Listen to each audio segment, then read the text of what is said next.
नमस्कार, मैं प्रशांत जी की स्टूडेंट विनीता तिवारी बोल रही हूँ। और ये जो हवन कप हैं, इनका मेरे घर में बहुत अच्छा प्रभाव पड़ा है। वो प्रभाव ये पड़ा है, जैसे वाइब्रेशंस होती हैं, वाइब्रेशंस को हम देख नहीं सकते हैं, वाइब्रेशंस को हम फील कर सकते हैं। मैं being a naturopath, acupressure, pranic healer, reiki channel होने के नाते उस एनर्जी को बहुत अच्छे से महसूस और फील कर सकती हूँ। तो जब ये हवन कप मैंने सुबह और शाम को जलाना शुरू किया, तो उसका इफ़ेक्ट मुझे कुछ ही दिनों में दिखाई देने लगा। कुछ चीज़ें तो घर में हमारे कुछ लोग ऐसे थे जिनको कि ये हवन का कप की स्मेल अच्छी नहीं लग रही थी, उनकी कुछ तबीयतें बिगड़नी शुरू हुई, क्योंकि कुछ एनर्जीज़ हर इंसान के अंदर कुछ ना कुछ रहता है जो कि वो उग्र रूप धारण करती है और वो एक बीमारी का फिर कारण बनती है। वो अनुभव हुआ।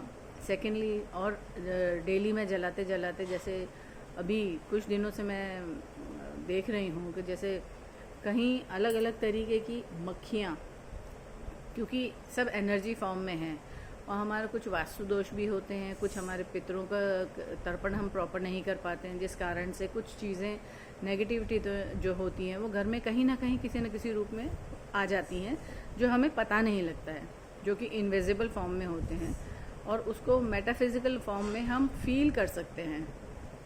तो वो एनर्जीज इस तरीके की थी, जैसे जैसे अभी आखिरी श्राद्ध वाले दिन ही घटना हुई है कि बहुत बड़े बड़े मोटे मोटे मक्खे टाइप के जो होते हैं वो हमारे घर में 8-9 निकले।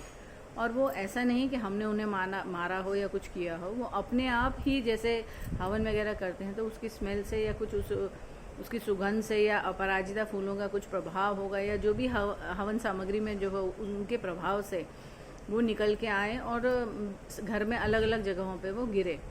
इवन पूजा की अलमारी तक के ऊपर 2-3 गिरे पड़े हुए दिखाई दिए।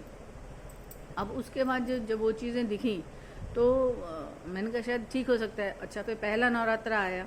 पहला नवरात्र पे जैसे हम पाठ करते हैं, पाठ करने के बाद शाम को जैसे मैंने उपला जलाया, तो एक बहुत अजीब व गरीब कॉकरोच से बड़े साइज़ का, पर जैसे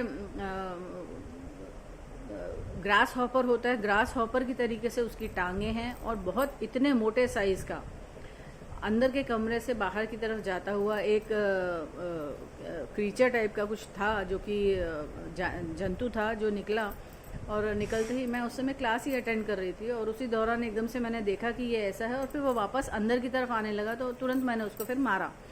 और मार के मतलब मुझे अंदर से गिल्ट फील हुआ कि भाई मैंने पाप किया, पर फिर मुझे लगा नहीं, ये कुछ आज के दिन निकला है, और माता की कृपा है, कुछ वाइब्रेशन माता के भजनों की और उसकी पाठ की रही होगी, जिसके कारण से ये वो और बची कुची नेगेटिविटी जो है वो भी निकल गई घर की।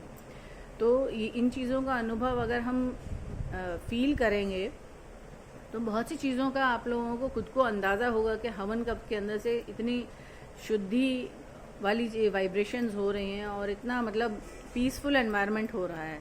खुशबू घर के अंदर जब आप एंट्री करते हो तो अलग ही तरीके की एक सुगंध आती है। तो मैं तो थैंक्स कहूँगी प्रशांत जी का कि उन्होंने बहुत अच्छे ये हवन कप बनाए हैं, और वो इसी तरीके से नई नई चीज़ें सनातन धर्म के लिए, हम सब जन जन के लिए नई चीज़ों का निर्माण करें और उन्नति के पथ पे आगे बढ़ें। Thank you.